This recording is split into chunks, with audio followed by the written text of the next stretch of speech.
عزیزان محترم، وہ کتنا ستار ہے کہ پچھلی امتوں کے گناہ ان کے چہروں پہ آ جاتے تھے، اور یہ تو رحمت للعالمین کا صدقہ ہے کہ مسلمانوں کے چہروں پہ گناہ کے آثار نہیں آتے. تو رحمان ہے، وہ دروازہ کھول کے رکھے ہوئے ہے، لیکن ہم کیونکہ خدا کو سمجھ ہی نہیں پا رہے کہ وہ ہے کیا ہے، وہ کون ہے. آپ نبیوں سے محبت کا اظہار دیکھیں پروردگار کا. یہ جو قرآن ہے یہ احسن القصص ہے، یہ قصے احسن القصص ہیں. اس میں عبرت ہے، اس میں حکمت ہے، اس میں ہدایت ہے. جو میں نے آپ کی خدمت میں عرض کیا کہ خوب کلام الہی ہے. پروردگار نے جب حضرت موسیٰ کی داستان کو بیان کی، حضرت یوسف کی، تو حضرت یوسف سورہ یوسف میں کیا واقعہ کیسے ہوا.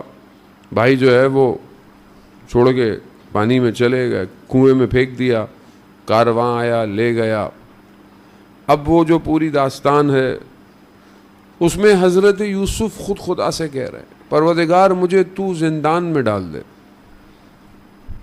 اس سے بہتر ہے جو مصر کی خواتین کے تقاضے ہیں، مجھے تو زندان میں ڈال دے. قرآن ہے، اس لیے تو کہا جاتا ہے جوان کو سورہ یوسف پڑھا کرے، ترجمے کے ساتھ پڑھیں. سورہ یوسف بہت امپورٹنٹ ہے. پروردگار کہہ رہا ہے، نبی خدا کا اللہ کی بارگاہ میں کہہ رہا ہے پروردگار مجھے تو زندان میں ڈال دے، مجھے قید زیادہ پسند ہے اس دنیا سے.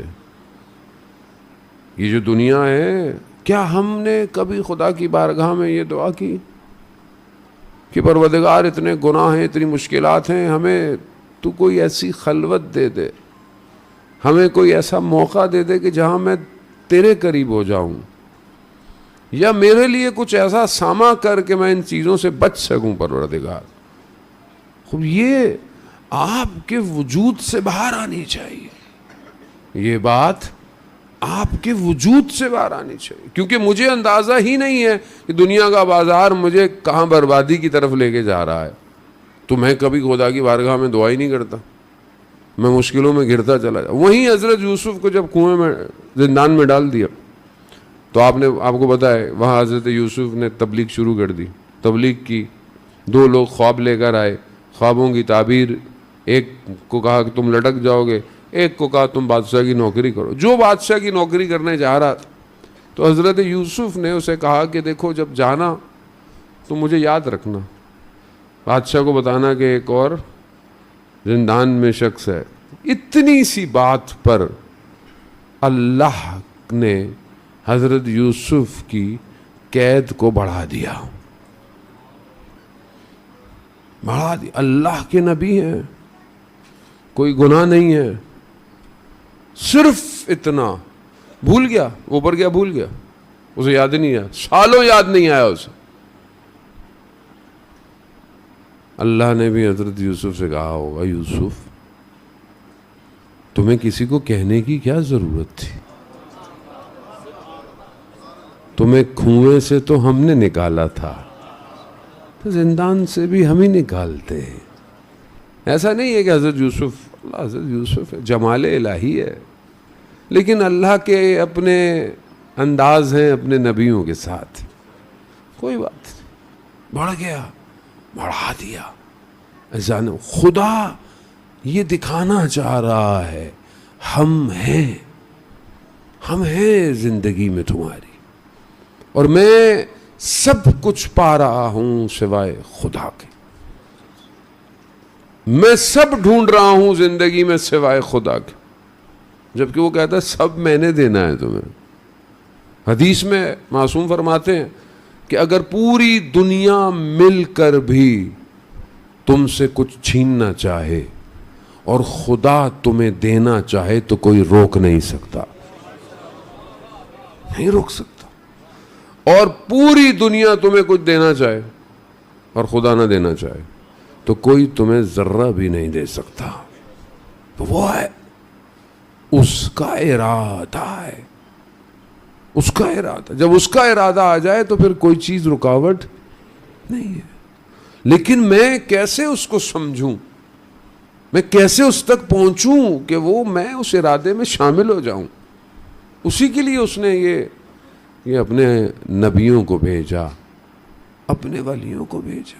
خوب یہ محبت کی داستان, عشق کی داستان اس نے. عبادت کیا ہے؟ عبادت یعنی انسان اس کے عشق اور شوق میں جل جائے. عبادت یہی ہے. وہ کبھی اپنے بندوں کو باہر نہیں نکالتا, اس تک پہنچنا ہی کمال ہے. اذان موت.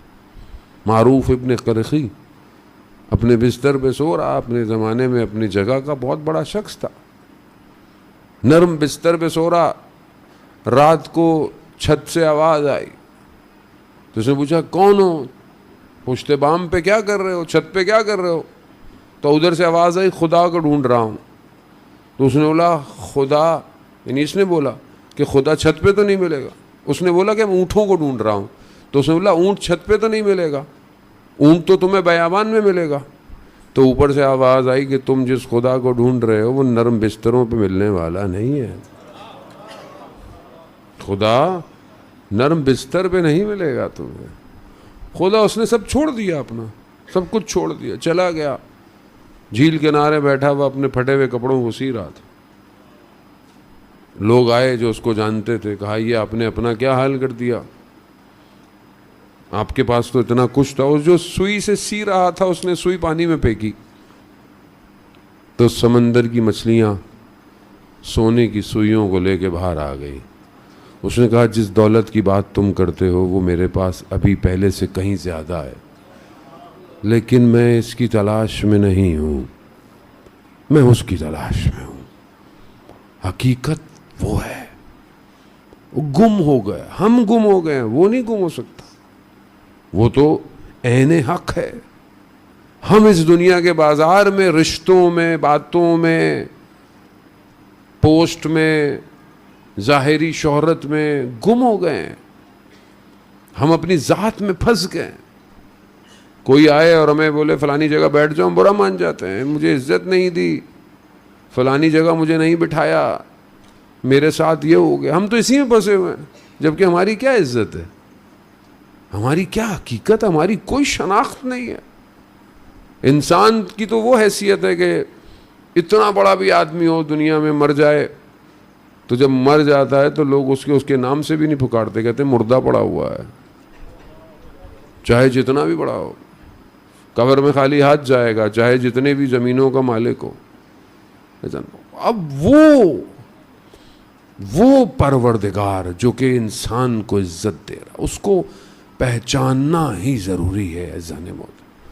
اس کے لیے اللہ نے نبیوں کو بھیجا, اور کتنی مصیبتیں نبیوں نے کی. حضرت ایوب,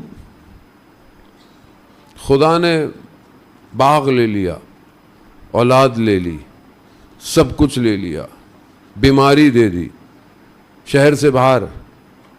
لوگوں نے الزام لگایا اللہ کے نبی پر کہ کوئی تو ہوگی بات جس کی وجہ سے مصیبت میں. ہم بھی تو ایسے ہی ہیں نا. ہم لوگ کیا کرتے ہیں دنیا میں, کسی پہ کوئی مشکل آ جائے تو ہم کیا بولتے ہیں, کوئی کام کیا ہوگا.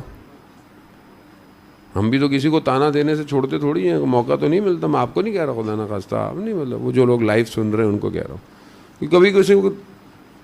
بعض لوگوں نے تو اتنا بھی بیان کیا مولانا صاحب اللہ نے ہمیں بیٹے دیے ہیں, بیٹی نہیں ہے, تو لوگ کہتے ہیں نہیں اللہ تمہیں رحمت دینا ہی نہیں چاہتا. کیسے کسی کے پاس بیٹیاں ہوں تو اللہ کہ تمہیں یہ نہیں دینا چاہیے. کیسا ہم لوگ, کتنی جلدی ہم لوگوں کی فیصلہ کرنا شروع کرتے ہیں. یہ جنت میں نہیں جائے گا, یہ فلانا نہیں جائے گا. جنت آپ کی ہے.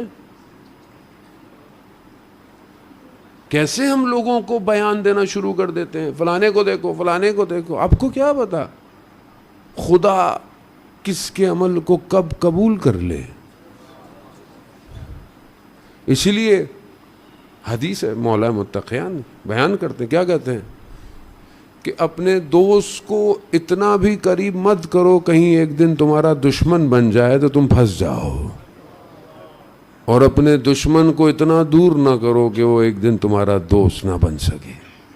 دروازہ کھلا رکھو. جانا مطلب خوب یہ ضروری. اتنا لوگوں نے تہمت کیا لگائی, اللہ نے مصیبت ڈال دی ہوگی, مشکل ڈال. حضرت ایوب کہتے ہیں بادل آیا سیاہ, ملائکہ بادل کی صورت میں آیا, گفتگو شروع کی. ہاں پروردگار تو نے اولاد لے لی, تو نے مال لے لیا, تو نے صحت لے لی, میں نے صبر کیا, لیکن ابھی یہ بولا ہی تھا, آواز آئی ایوب یہیں رک جاؤ, یہ جو تم نے صبر کیا یہ تمہیں صبر کس نے دیا تھا؟ صبر کس نے دیا تمہیں؟ ہم نے دیا, ہم نے صبر دیا ہے تمہیں. ایسا اس کو سمجھنا ضروری ہے. وہ سمجھا رہا ہے, یہ قرآن کی آیتوں میں وہ سمجھا رہا ہے, ہم ہیں تمہاری زندگی, ہم نہ ہوں خدا نہیں ہے, کچھ نہیں ہے, یہ سب اسی کا ہے. یہ زندگی, یہ شریان, یہ خون, اس کی توجہ ہے تو حیات ہے. وہ توجہ ہٹا دے حیات ختم زندگی سے. جانے موت. لیکن میری زندگی میں فرصت نہیں ہے پروردگار, میں تیری باتوں کو سنوں, میں تیری بارگاہ میں آؤں. کیا کریں عزیزان محترم, خدا کس چیز سے راضی ہے, خدا کو کیسے ڈھونڈے. ایک روایت ہے, روایت بیان ہوتی ہے کہ جب قیامت میں شخص کھڑا ہوگا تو خدا کہے گا تم میری ملاقات کو نہیں آیا میرے بندے. تو انسان بولے گا پروردگار میں آپ سے کہاں ملاقات کرتا, مطلب آپ سے کیسے ملتا, آپ سے بھی کوئی مل سکتا تھا, آپ کوئی جگہ پہ تو نہیں تھے. کہا نہیں, میرا بندہ بیمار تھا تو اس کی عیادت پہ نہیں آیا. یعنی گویا کوئی مریض ہو, اگر آپ اس کی عیادت پہ چلے جائیں تو گویا آپ خدا سے ملاقات کرنے چلے گا. خدا تو یہی ہے, خدا کہاں ہے؟ آپ بولے میں مسجد بیٹھ رہا ہوں تو مجھے خدا ملے گا. خدا